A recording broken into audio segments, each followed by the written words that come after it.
모두 반갑습니다. 저는 얼마 전 결혼도 하고 새 직장을 다니며 행복하게 사는 파릇파릇한 30대 여자입니다. 제가 지금의 안정된 삶을 살기 전에 참 많은 일이 있었는데요. 그중 가장 힘들었던 건 바로 시댁이네요. 많은 며느님들이 공감하실 이야기이면서 정말 세상에 이런 악인이 또 있을까 싶은 끔찍한 사연입니다. 그럼 제 사연이 권선징악으로 끝날지 아니면 최악의 결과로 제가 피해보고 끝날지 마지막까지 귀를 기울이며 주시기를 바랍니다. 앞서 소개한 대로 저는 형편이 어려운 가정에서 자랐습니다. 부모님은 장사를 하시다가 실패로 끝나 큰 빚을 지셔서 쉼없이 일만 하시며 사셨답니다. 아빠는 공사장 인부로 일하셨고 엄마는 가사도우미로 일하시며 빚을 갚으시며 생계를 유지하셨어요. 그래도 저 하나만큼은 제대로 키우시겠다며 먹고 싶은 것만큼은 잘 먹고 성장했네요. 세월은 흘러 제 나이가 30이 되었을 땐 부모님은 빚을 다 갚긴 하셨지만 몸이 성치 않아서 일을 많이 못하셔서 가난을 벗어나지 못했답니다. 그래서 제가 회사에서 버는 돈으로 부모님 병원비도 내드리고 용돈과 생활비도 충당했습니다. 저를 곱게 잘 키워주셨으니 그 정도는 효도라고 할 수 없겠네요. 여하튼 제가 가장 노릇을 하며 살다가 남자친구가 프로포즈를 했습니다. 오랜 시간 연애를 해와서 언젠가는 이런 날이 올 줄 알았죠. 그런데 아직 저는 준비도 되지 않았고 부모님을 편히 살게끔 해드리고 결혼을 하고 싶어서 남자친구에게 결혼을 미루자고 말했답니다. 하지만 남친은 언제까지 기다려야 하냐며 저더러 이제 그만 가장에서 벗어나 자기의 아내가 되라고 하더군요. 부모님과 계속 같이 살게 되면 천년만년 심청이로 살 거라면서 제발 자기와 결혼하자며 설득했답니다. 그래도 저는 거절 의사를 밝혔는데 남자친구가 저희 부모님께 연락을 드렸는지 부모님이 저에게 결혼하라는 말을 꺼내셨어요. 현지야, 너 승원이한테 청혼 받았다며? 그런데 왜 말 안 했니? 승원이가 연락했어? 걔는 왜 괜한 말을 했대? 괜한 말이라니. 현지야, 너도 이제 결혼해야지. 나이가 30이 넘었는데 언제까지 엄마 아빠랑 살 거야? 엄마, 아직은 때가 아니야. 엄마 아빠가 몸이 이렇게 안 좋은데 내가 어떻게 마음 편히 시집을 가겠어? 아이고, 얘가 지금 무슨 소리를 하는 거야? 이거 사. 우리 때문에 시집을 늦게 간다는 거니? 무슨 그런 말도 안 되는 소리를 해. 우리 인생은 우리가 알아서 할 거야. 그러니까 너는 이제 그만 승원이랑 결혼해서 새 인생 살도록 해라. 만약 네가 결혼을 미루고 계속 우리를 돕고 사내 마내 한다면 널 이 집에서 쫓아내고 영영 보지 않을 거야. 엄마는 무슨 말을 그렇게 극단적으로 해? 알았어, 결혼할게. 하면 될 거 아니야. 내가 이런 날이 올 줄 알고 그동안 돈을 좀 모았다. 그동안 현지 네가 우리 쓰라고 준 돈을 그대로 돌려주마. 아니, 적금 만기로 돌려받으니까 이자까지 다 줄게. 그리고 엄마 아빠가 가끔 일해서 벌었던 돈도 한 푼도 쓰지 않고 모아왔다. 현지 네가 시집 갈 때 모두 주려고 말이야. 많지 않은 돈이지만 결혼하는데 보태어 쓰거라.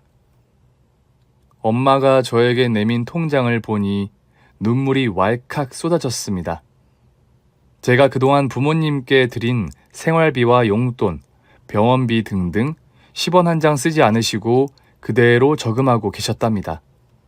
두 분은 기초생활수급비로만 생활을 하셨고 제 돈을 한 푼도 쓰지 않았답니다. 저는 괜히 미안한 마음이 들어서 엄마 아빠한테 화를 내고 말았습니다. 엄마, 내가 쓰라고 드린 돈을 그대로 저금하는 게 어딨어.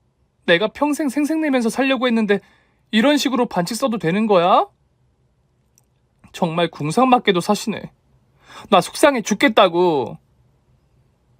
현지야, 네가 밖에 나가서 고생해서 벌어온 돈을 어떻게 우리 입으로 넣을 수가 있겠냐. 그리고 넌 충분히 훌륭한 효녀야. 생색내도 된다. 이렇게 보기만 해도 아까운 내 딸이 언제 이렇게 커서 시집을 간다는 거냐? 거참 신기하네. 몰라. 나 엄마 아빠 때문에 속상해서 결혼 안 해버릴 거야. 아이고, 우린 너랑 평생 살기 싫다. 다 큰 딸을 끼고 살면 사람들이 욕한다. 그러니까 농담이라도 그렇게 무서운 이야기는 하지 말아라. 그렇게 저는 엄마가 주신 통장을 결혼 자금으로 보태어 혼수를 마련하기로 했답니다. 한편 남편의 식구인 시어머니와 시동생은 저를 마음에 들어 하시지 않았습니다. 저희가 연애하는 동안에도 저희 집이 가난한 걸 가지고 여러 말씀을 하셨답니다. 당신 아들이 잘난 대기업 회사원이니 손해보는 만남을 하는 것 같다며 저에게 그이와 친구 이상의 감정을 갖지 말라고도 했었죠. 하지만 저와 남자친구는 둘도 없는 연인이었고 헤어지는 건 있을 수 없는 일이었어요. 그래서 시댁에 정식으로 인사를 가게 되었는데 역시나 저를 탐탁지 않은 시선으로 쏘아보셨습니다. 에휴, 둘이 결국 내 말을 듣지 않고 결혼을 하겠다네. 아이고, 내 팔자야. 하늘에 있는 승원 아빠요. 왜 이렇게 내 소원을 들어주지 않는 거요? 어이구, 답답해 죽겠네. 엄마, 사람 앞에 두고 그게 무슨 소리야. 현지랑 결혼해도 좋다고 했잖아. 내가 싫다고 100번 말했는데 네가 못 알아듣고 하도 우겨대서 알아서 하라고 한 거지. 내가 언제 좋아 죽겠냐고 했냐? 아, 진짜. 엄마, 그러지 좀 마. 내가 대기업에 들어가고 잘 된 건 순전히 현지 덕이야. 아이고, 이놈의 자식이 내가 쇠가 빠지게 뒷바라지했더니 지 애인 덕에 성공했다고 하네. 아이고, 머리야. 알았어. 엄마, 모든 게 엄마 덕분이야. 고마워요. 그러니까 훌륭한 엄마가 현지를 예쁘게 좀 봐주세요. 말 함부로 하지 마시고요. 그이가 중간에서 시어머니의 막말을 걷어내줘서 제가 말문을 열고 이렇다 저렇다 말할 필요가 없었습니다.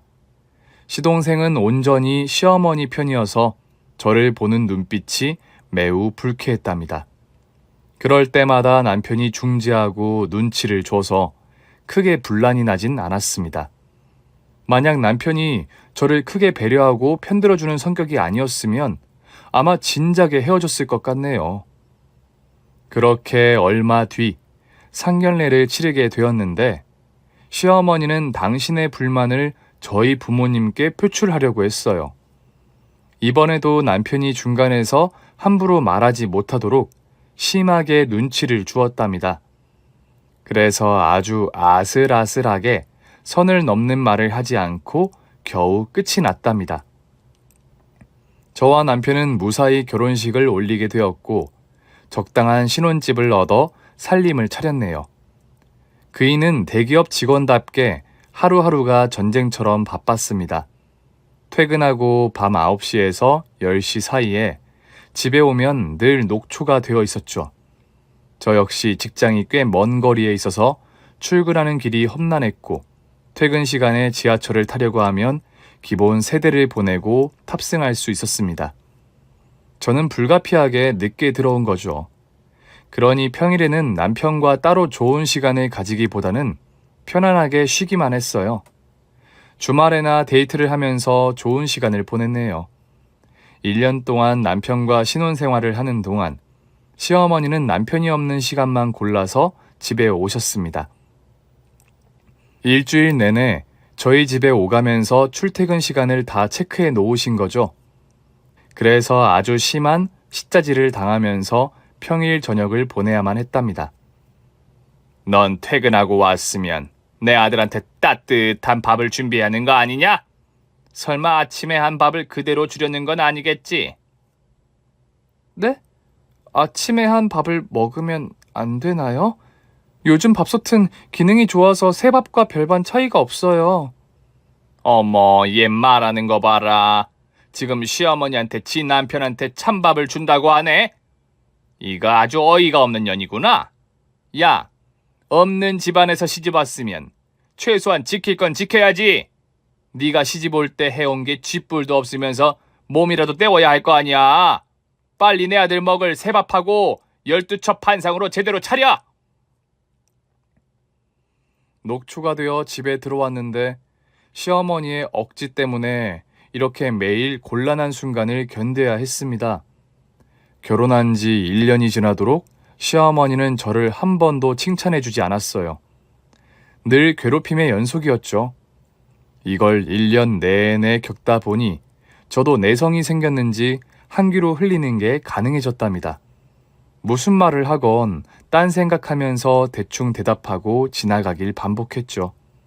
그런데 문제는 시어머니뿐만 아니었어요. 저를 아주 끔찍이 사랑해주던 남편이 변했다는 겁니다. 이건 저에게 가장 큰 문제였습니다. 그이는 회사에서 과장을 달고 일이 바쁘다는 핑계로 가정을 등한시하며 지냈는데 저에게 손톱만큼도 관심을 가져주지 않았습니다. 이전에는 제가 시어머니한테 혼나는 걸 알고 위로해주고 대신 사과해주며 달래주었는데 1년이 지나자 제가 무슨 상황을 겪든 관심조차 보이지 않았답니다. 여보, 어머님이 오늘도 내 속을 뒤집고 가셨어. 당신이 벌어다 주는 돈으로 호강하면서 살면서 왜 집안이 이 꼴이냐고 하시더라?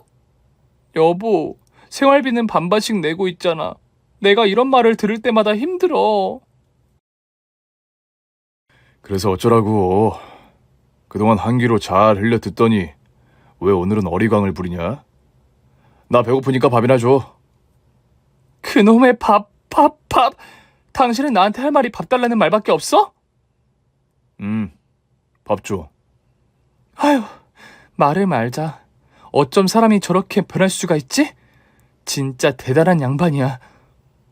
남편은 시어머니와 더불어 저를 집안일 해주는 사람으로 취급했습니다. 보면 볼수록 매력 있는 사람이 아닌 보면 볼수록 밉상에 주목을 부르는 사람이었네요. 그래도 남편은 최소한 막말과 욕설을 하지 않으니 그러려니 하고 참고 지낼만 했습니다. 오직 시어머니만 저희 집에 오지 않으면 살만할 것 같았네요.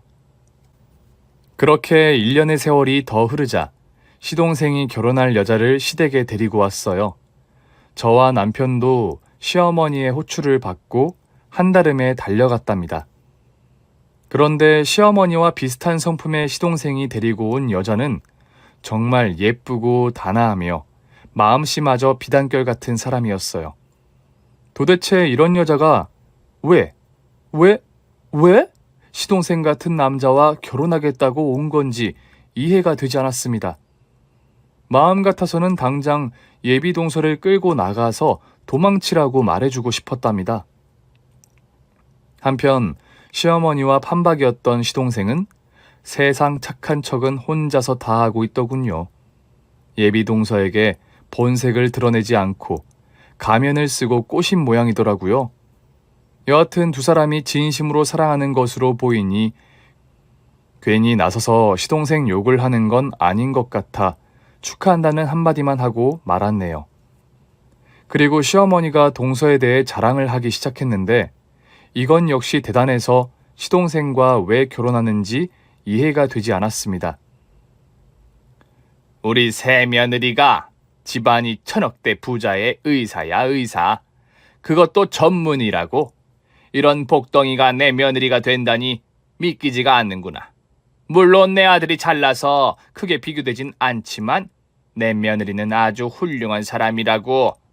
큰아들, 좀 봐라. 네가 여자 보는 눈이 네 동생 절반만 됐어도 얼마나 좋겠냐? 시어머니는 저를 째려보시며 한숨을 픽픽 쉬더니 고개를 좌우로 흔들더군요. 저를 마음에 들어 하시지 않아 허구한 날 갈궈대는 것도 모자라 동서와 비교질을 하시더라고요. 앞으로 동서 덕분에 욕을 2배로 먹을 거라는 예상이 들었습니다. 아니나 다를까 동서가 시집 오고 나서는 저와 둘이 나란히 앉혀놓고 비교질하는 취미가 생겼답니다. 천억대 부잣집 딸 동서는 손에 물 한 방울 묻히지 않게 하시고 저는 상차림의 설거지와 음식물 쓰레기까지 모두 혼자 치우게 하셨어요. 그래도 동서는 인성이 바른 사람이어서 시어머니 말씀을 무시하고 제가 하는 일을 도우려고 했답니다. 형님, 같이 해요. 저도 설거지 잘해요. 그리고 음식물 쓰레기는 제가 버리고 올게요. 제가 아랫사람이니 당연히 그렇게 해야죠. 동서, 이러지 마. 이러면 나만 더 혼나. 어머님이 왜 그러시는지 모르겠지만 제가 얘기 잘해볼게요. 며느리가 똑같은 대우를 받는 게 맞잖아요. 동서는 정말 다 가진 부자네? 부잣집 딸에다 직업도 의사이고 마음씨까지 부자야. 자네가 이러면 내가 미워할 수가 없잖아. 저는 형님이 좋은데 형님은 절 미워할 생각하신 거예요? 형님, 우리 똑같은 며느리니까 힘을 합치자고요. 어머님이 공격하면 2대1로 싸우자고요. 말도 참 재밌게 한다. 그런데 어머님은 우리 둘이 아니라 20명의 며느리랑 싸워도 지지 않으실 뿐이야. 그렇게 농담을 주고받으며 시댁에서 일을 하고 있었는데 시어머니가 동서가 서서 일하는 걸 보고 저에게 화를 내셨습니다. 야, 큰애 너는 의사한테 설거지 시키니? 사람 살리는 훌륭한 일을 하는 사람한테 밥그릇 닦게 하는 게 말이 된다 생각하냐? 어머님, 형님이 시킨 거 아니에요. 제가 하고 싶어서 형님 옆에 붙은 거라고요. 그리고 형님이랑 이렇게 같이 일도 하면서 수다를 떠니까 아주 재밌어요. 어머님, 형님 같은 유머 있고 착한 며느리를 두셔서 좋으시겠어요. 역시 우리 새 며느리는 마음 씀씀이도 저렇게나 예쁘다니까. 새아가 볼품없는 큰애한테서 장점을 찾으려고 애쓰지 마라. 네가 칭찬해주면 그게 진짜인 줄 알고 착각한다고. 저는 진심인데요. 어머님, 형님한테 구박하시는 거 안 하셨으면 좋겠어요. 그러실 때마다 제 마음이 많이 아파요. 어머님, 부탁 좀 드릴게요. 저랑 형님을 똑같은 며느리로 봐주세요. 동서는 똑똑하기도 했지만 이렇게 지혜롭고 현명하게 대답할 줄도 아는 사람이었습니다.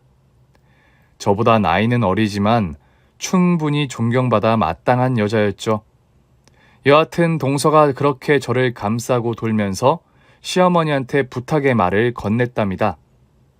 그러자 시어머니는 마지못해 알겠다고 대답하더군요. 동서가 엄청나게 잘난 사람이었으니 싫다는 대답을 절대 하지 못했답니다. 그래서 동서와 기분 좋게 설거지를 마무리하고 음식물 쓰레기를 같이 버리러 나가려는데 시어머니가 동서 앞을 가로막아서며 말씀하셨습니다.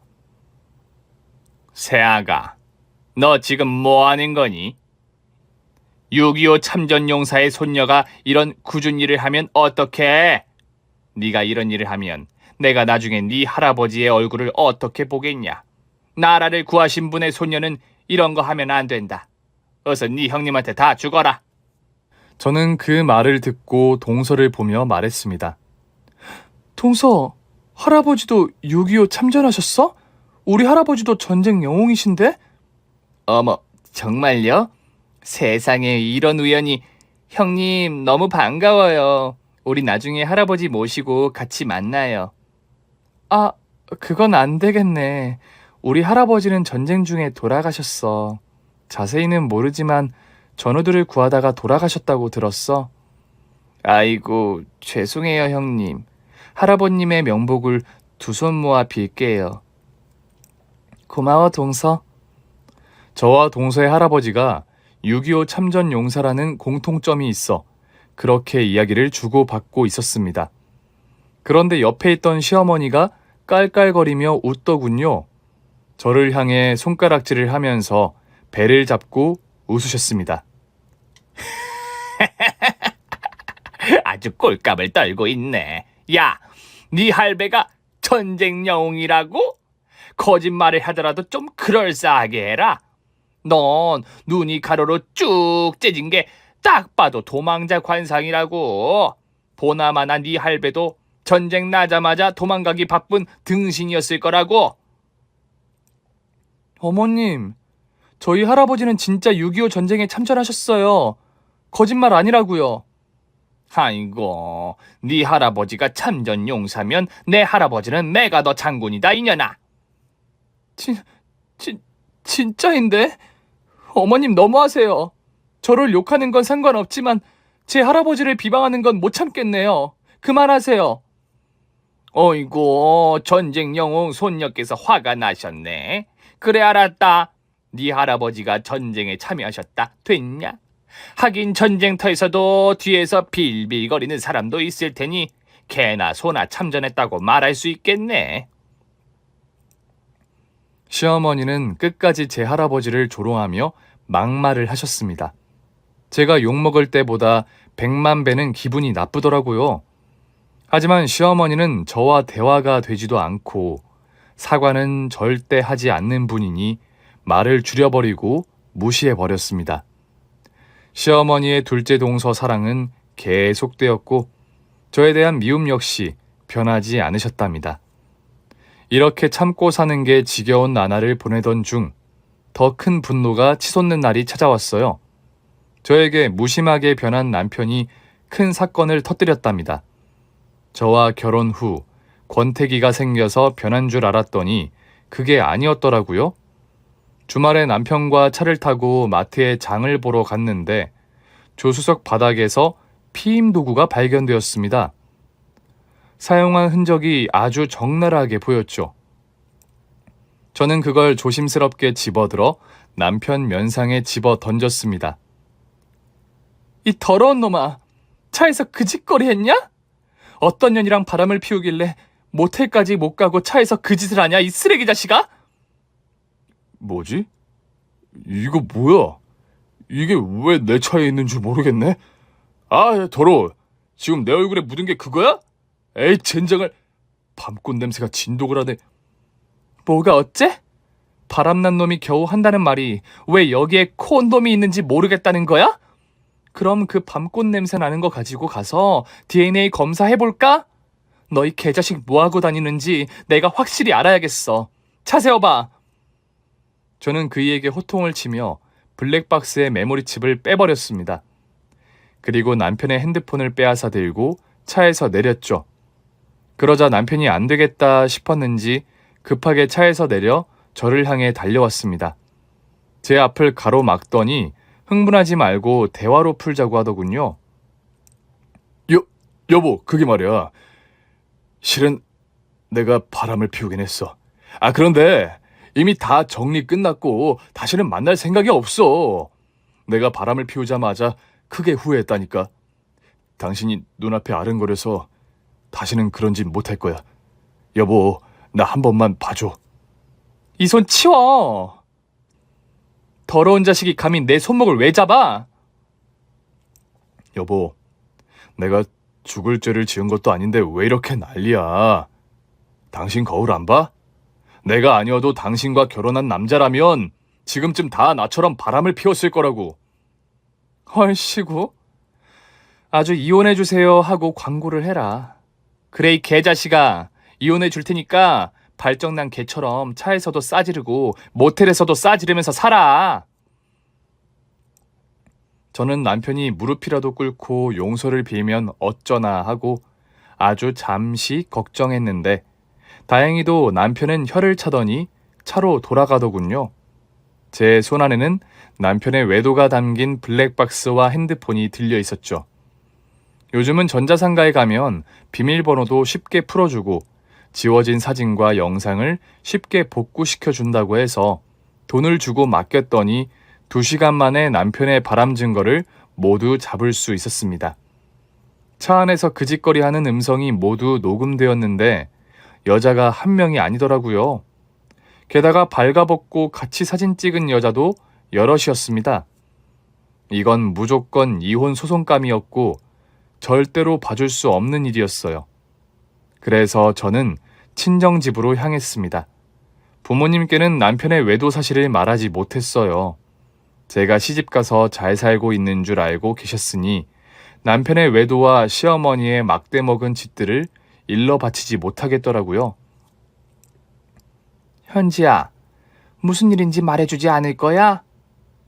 갑자기 들어와서 며칠만 지내겠다니. 승원이랑 싸운 거야? 아니면 네 시어머니한테 안 좋은 소리라도 들었어? 엄마, 미안한데 나중에 이야기할게.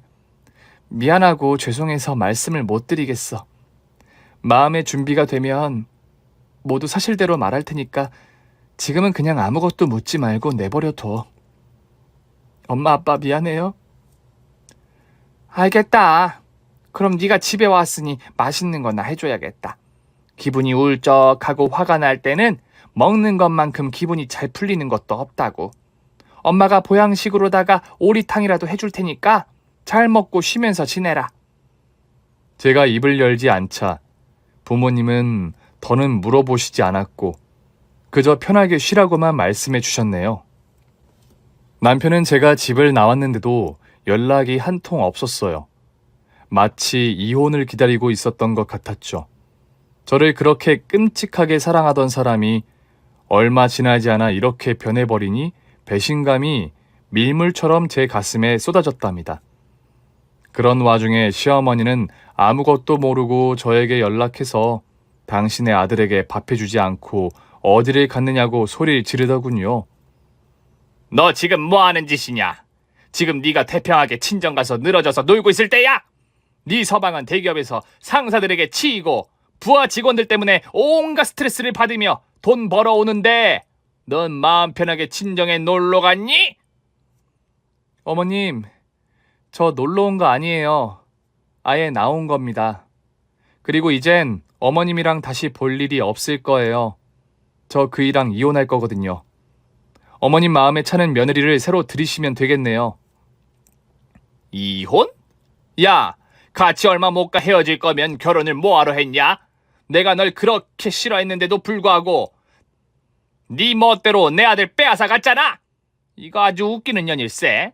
야, 이혼할 때 하더라도 당장 와서 내 아들 밥이나 차려. 정말이지 시어머니의 뇌구조가 어떻게 구성되어 있는지 구경하고 싶었습니다. 저에게 왜 이혼하려는지 묻지도 궁금해하지도 않았고 당신의 아들을 굶기지 말라는 경고만 했답니다. 이에 저는 어이가 없어 대답도 하지 않고 전화를 끊어버렸습니다. 그리곤 변호사를 찾아가 이혼 소장을 써서 남편에게 보냈답니다. 재판이 4주 뒤라 그동안 친정에서 조용히 지낼 계획이었죠. 남편과 시어머니는 이혼 소장을 보고 무슨 말을 하려고 했는지 전화가 계속 왔는데 모두 차단시켜 버렸습니다. 말을 섞어봐야 저만 피곤하고 손해이니 그 편이 나았네요. 그렇게 이혼 재판을 기다리다가 매년 6.25 전쟁 일에 가는 현충원에 부모님과 함께 떠났습니다. 할아버지가 전쟁 중 전사한 군인이셔서 매년 추모식에 참여하고 있었기 때문이죠. 검정 옷을 입은 저희 식구들은 많은 참전 용사의 가족들 사이에 끼어서 묵념과 행사를 보고 있었습니다. 그런데 누군가 많은 인파를 비집고 다가와서 저에게 말을 걸었어요. 저는 화들짝 놀랐답니다. 형님, 맞으셨네요? 멀리서 보고 긴가민가 했는데 형님이 맞으셨어요. 동서가 여긴 웬일이야? 아, 맞다. 동서 할아버지도 전쟁 참전 용사라고 했지. 할아버지 모시고 온 거야? 네, 할아버지랑 부모님 모두 저쪽에 계세요. 형님 소식 들었어요. 아주버님이랑. 아, 그 이야기는 하지 말지. 좋은 일도 아닌데 말이야. 그리고 오늘은 경건하게 할아버지와 많은 전사자들을 위해 기도만 하고 싶어. 동서, 가족들한테 가봐. 네, 형님. 그럼 나중에 봬요. 그래서 저는 다시 행사에 집중했습니다. 경건하고 구슬픈 음악이 흘러나오며 사장님의 연설도 있었고 현직 육군 장군도 무대에 올라 전사자들의 숭고한 정신을 기리고 감사의 인사를 전했답니다. 그런데 식순에 없던 무공훈장 수여식이 있었어요. 저는 전쟁에서 살아남은 분들 중에서 받으실 줄 알았습니다. 그런데 호명된 이름은 다름 아닌 저희 할아버지였습니다. 시장님이 직접 무공훈장을 수여하겠다며 할아버지의 아들인 저희 아빠가 단상으로 올라가셨답니다. 아빠는 이게 갑자기 무슨 일인가 싶은 표정으로 시장님 앞에 섰습니다. 아빠 가슴 왼쪽에 훈장을 달아주셨고 훈장증을 건네주시며 감사의 뜻을 표하셨어요. 육군 장군이 아빠가 훈장을 수여하는 순간 할아버지의 명예를 드높이는 소개를 읊었습니다. 703 특공대대 박호선 중사는 전시 중 포로 수용소에 있던 전우들을 구출한 훌륭한 지휘관입니다. 또한 끝까지 전우들을 위해 앞장선 용감한 전사입니다. 뒤늦게 무공 훈장을 수여하게 된 점 매우 송구하게 생각합니다. 귀빈 여러분께서는 박호선 중사의 아드님께 큰 박수를 보내주십시오. 저희 아빠는 흐뭇한 미소를 지으면서도 눈시울이 붉어지셨답니다. 그렇게 큰 상을 받고 내려오자 사람들은 끝까지 아빠와 저희 식구들에게 눈을 떼지 않고 박수갈채를 보냈어요. 그리고 모든 행사가 끝이 나고 돌아가려는데 동서와 식구들이 저희를 기다리고 있었습니다. 참전하신 할아버님은 휠체어에 앉아 계셨답니다. 동서가 빙그레 웃으며 저에게 손을 흔들며 잠깐 이야기하자고 손짓을 하더군요. 부모님은 무슨 일인지 몰라도 참전용사가 부르는데 가지 않을 수 없다면서 한달음에 달려갔답니다. 이윽고 동서의 할아버지가 저희 식구들에게 말씀하셨어요. 자네가 박중사님의 아드님이신가?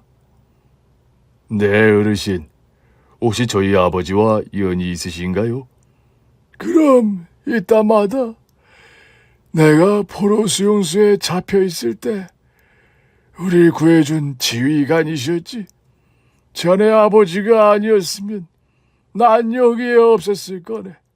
나와 내 자식들 그리고 손자 손녀들까지 모두 없었을 게야. 내가 목숨을 빚진 위대한 분이네. 박중사님은 그 누구보다 용감하고 선한 분이셨어.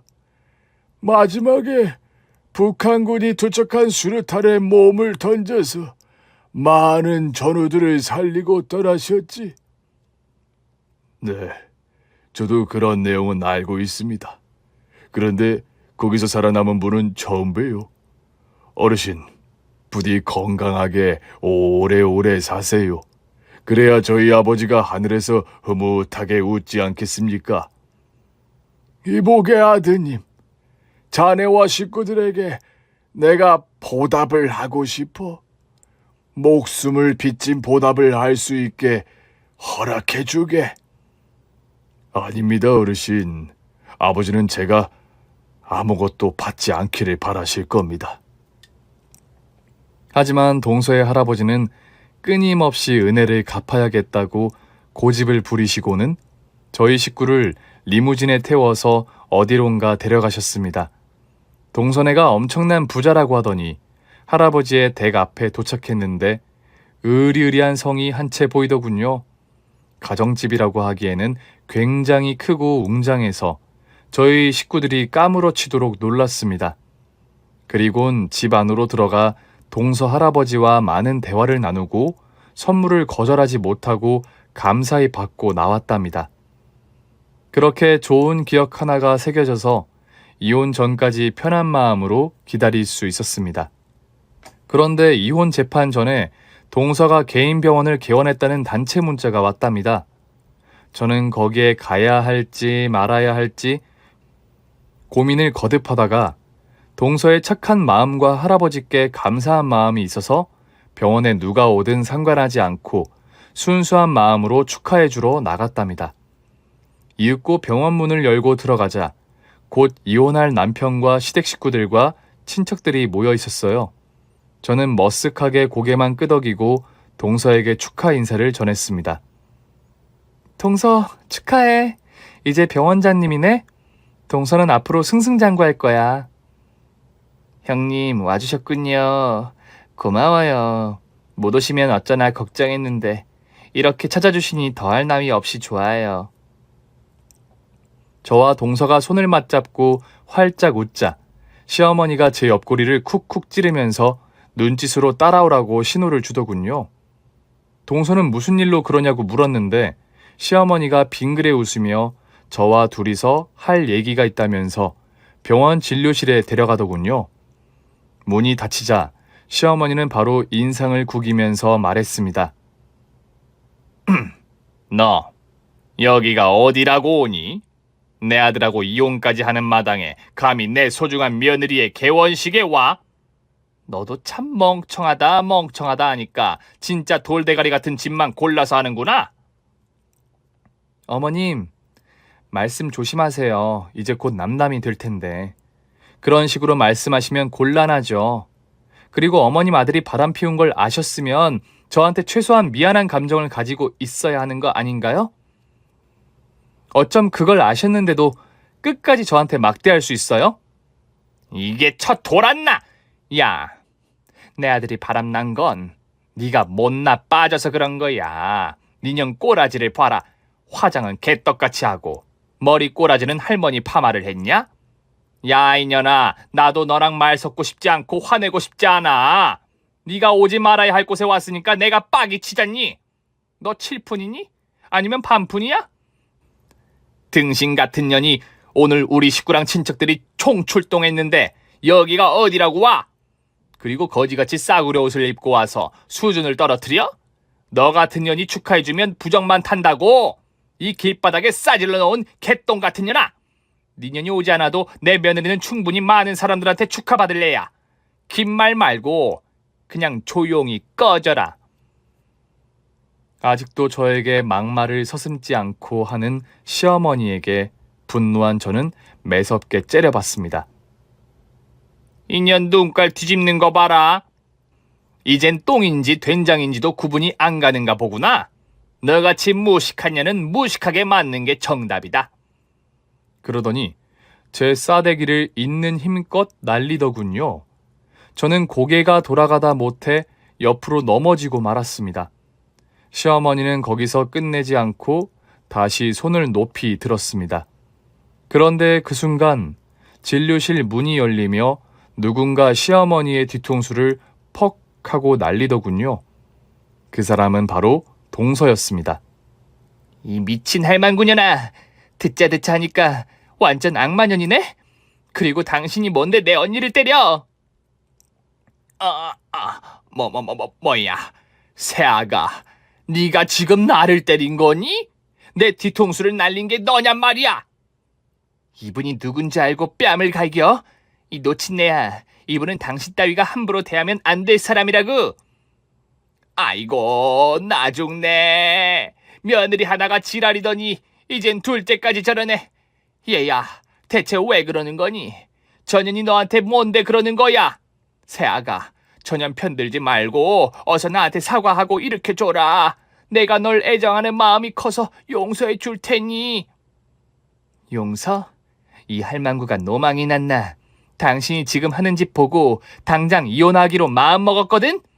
난 형님 아니었으면 이 세상에 태어나지 못했을 거야. 우리 가문의 은인인 분이란 말이야.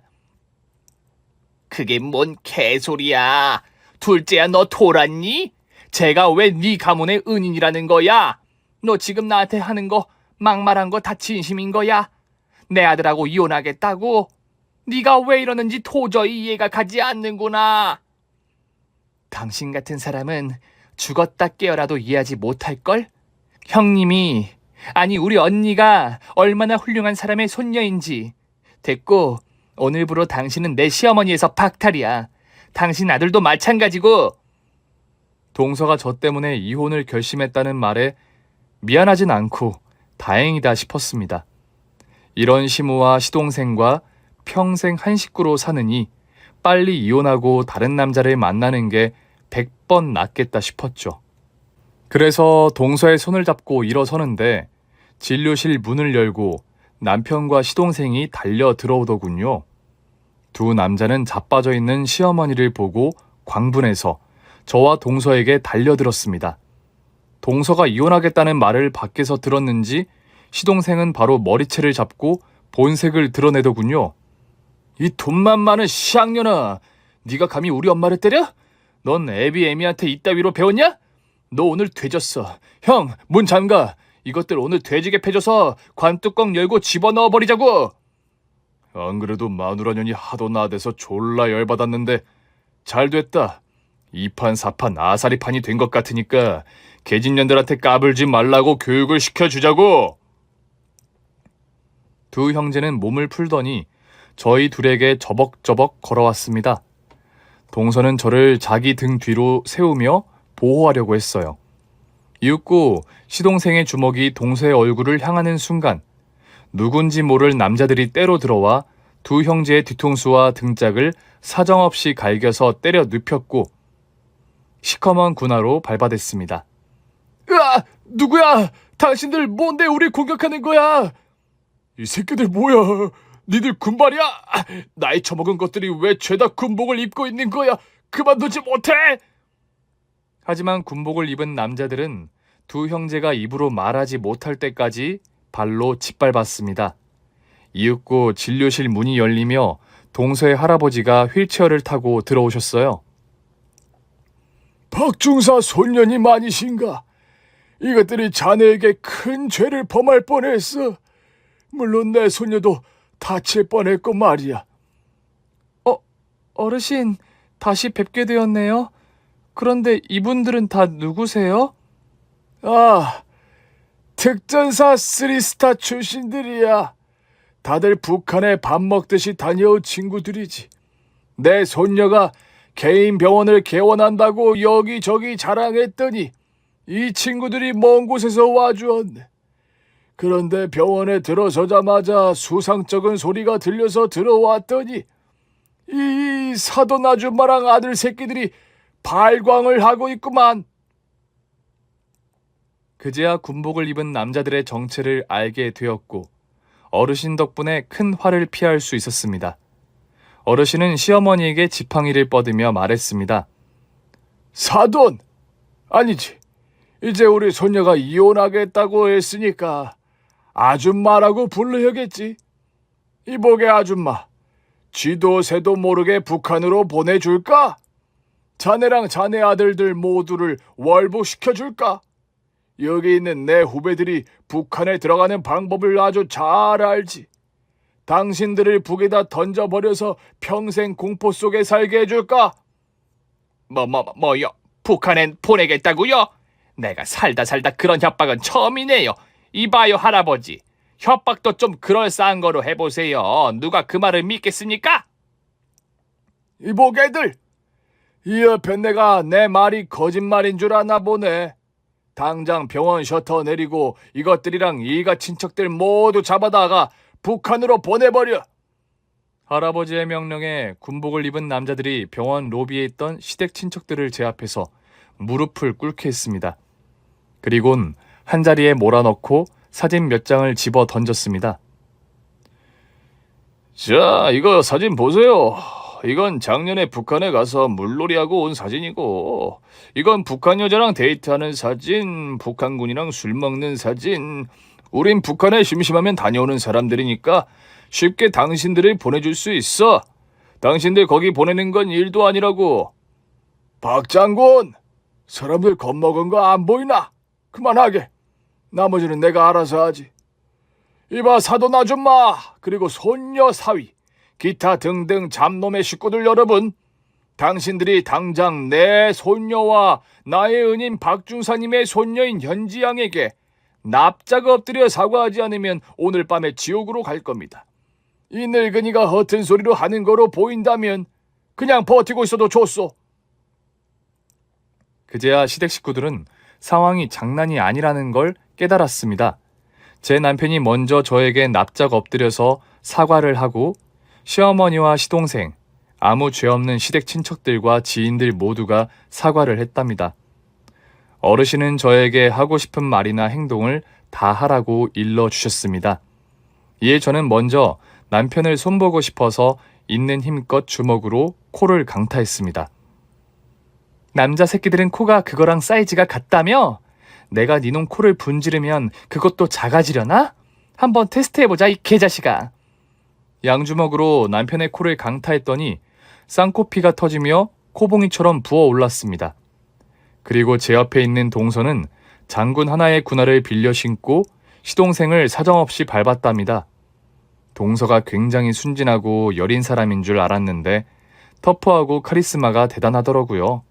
결국 두 형제는 눈탱이 밤탱이에 사지가 너덜거리도록 쳐맞아서 바닥에 쓰러져서 개거품을 물고 기절했습니다. 이어서 시어머니의 따귀를 동서와 한쪽씩 나눠서 크로스로 날리기 시작했어요. 내가 오른뺨, 내가 왼뺨, 오른뺨, 왼뺨, 크로스! 그렇게 아쉬움이 하나 없이 따귀를 날렸더니 시어머니의 면상이 호빵맨처럼 동그랗게 부었답니다. 그리고 동서의 할아버지가 이혼건에 대해 말씀하시기 시작했습니다. 이보게들 꽈추 달고 나온 두 놈. 너희들이 내 손녀랑 박중사님 손녀랑 이혼을 해야 할 텐데 어떻게 하겠나? 소송으로 가면 내가 변호사 팀을 꾸려서 니들 집구석을 걷어내줄 수 있어. 나는 없는 죄도 만드는 장인이거든. 그러니 우리 손녀들이 달라는 대로 주고 끝낼래? 끝까지 가볼래? 달라는 대로 주겠습니다. 들었지, 현지양? 골치 아프게 법정 가지 말고 원하는 액수나 말해보게. 이놈이 바로 줄 거야. 그 돈을 주지 않으면 오늘 북한으로 보내버릴 거거든. 북한이라는 단어가 나오자 두 형제는 다시 한번 찌릿하고 놀라더군요. 그래서 저는 제가 당한 수모에 대한 대가 이상으로 많은 돈을 요구했습니다. 동서도 마찬가지였고요. 두 형제는 그 자리에서 이체해 주었고 어르신이 마지막 경고를 했습니다. 만약 저와 동서의 그림자만 밟아도 바로 북한으로 보내겠다고 말이죠. 그러자 두 형제는 무서움의 눈물을 흘리며 알겠다고 대답했답니다. 그렇게 동서 병원 오픈날, 저의 인생도 새롭게 오픈되었습니다. 시댁과 완전히 연을 끊은 저는 동서의 할아버지가 저희 식구에게 주신 100억으로 널찍한 집으로 이사했습니다. 부모님과 제가 같이 살기에는 너무 과분하긴 했지만 그만한 재산이 생겼으니 욕심을 부리게 되었죠. 그래서 아빠 엄마는 고생을 끝내고 편안한 노후를 시작하게 되셨답니다. 한편 저는 동서의 병원에 취직했어요. 간호조무사 자격증을 따서 데스크에서 안내 업무와 간호 업무를 하게 되었답니다. 동서와 저는 할아버지들의 인연으로 친구이자 자매가 되어 아주 행복하게 지내게 되었네요. 그러다 곧 저와 동서는 각자 좋은 남자를 만나게 되어 합동 결혼식을 올리게 되었습니다. 결혼식은 지난번 북한에 자주 다녀왔다던 장군님들이 멋지게 칼을 뽑아 올리며 들러리를 서주셨습니다. 결혼식 자체가 아주 재밌고 흥미로워서 신혼여행을 떠나기 아쉽기까지 했답니다. 물론 저와 동서는 신혼여행도 같은 곳으로 다녀왔답니다. 그 이후로도 계속해서 언니 동생 사이로 잘 지내고 있어요. 물론 동서의 할아버지를 자주 찾아뵙고 인연을 끈끈하게 다지고 있답니다. 그리고 전 남편과 시댁 식구들 이야기를 하자면 아주 처절하게 바뀐 인생을 살고 있답니다. 이혼남인 형제는 둘이 사업하겠다고 깝죽거리다가 6개월도 안 돼서 말아먹었다네요. 그냥 말아먹기만 하면 새로운 시작을 할 수 있을 텐데 수많은 빚더미에 앉게 되어 투잡, 쓰리잡까지 하면서 살아가고 있답니다. 과다한 대출로 인해 파산 신청이 기각되어서 평생 그 빚을 갚아가며 살아가야 한다는군요. 또 시어머니는 두 아들이 진 빚을 갚으려고 가사 도우미를 하고 있었는데 제가 도우미 업체에 페이를 2배 준다고 하고 시어머니를 고용했답니다. 저를 다시 만나게 된 시어머니는 저희 집에 들어오자마자 경악하더군요. 아니, 너였어? 월급 2배 주고 날 부른 게 너였어? 안녕하세요, 아주머니. 오늘부터 일하실 텐데 각오는 되셨나요? 뭐? 그러니까 진짜로 페이를 2배로 주는 건가요? 그렇다니까요. 일하실 거면 어서 앞치마 두르고 밥부터 하세요. 그러자 시어머니는 아주 비굴하게 굽실거리며 움직이더군요. 사모님, 제 조부께서 호텔 주방장 출신이에요. 그래서 제가 손맛이 기가 막히답니다. 그건 사모님도 잘 아시죠? 제 음식 많이 드셔봤잖아요. 호텔 주방장이요? 아줌마 눈이 가로로 쫙 째진 게 조부께서 호텔 요리사가 아니라 일본 앞잡이였을 것 같은데요. 일본 놈들 따까리 짓이나 하면서 밥했겠죠. 뭘 그렇게 째려보고 그러세요? 돈 받기 싫으세요? 빨리 밥이나 해. 그렇게 저는 시어머니를 제대로 골려주고 그날 저녁에 바로 잘라버렸습니다. 조롱하려고 불렀으니 만족할 만큼 가지고 놀다가 내보냈네요. 그 이후 전 시댁 소식은 저도 몰라요. 사실 지금 새 남편과 사는 게 너무 행복해서 전 시댁까지 신경 쓰고 싶지 않답니다. 이렇게 배우자의 배신, 시모의 악행, 그리고 운명적인 만남과 복수까지 저의 이야기를 재밌게 담아봤네요. 재밌게 들어주셨나요? 그럼 이만 줄일게요. 여러분의 가정에 축복이 넘치기를 기원합니다. 감사합니다. 오늘 준비한 사연은 여기까지입니다. 재미있게 들으셨다면 구독과 좋아요, 알림 설정까지 눌러주세요. 그럼 저는 다음 사연으로 찾아뵐게요. 오늘도 건강하고 행복하세요.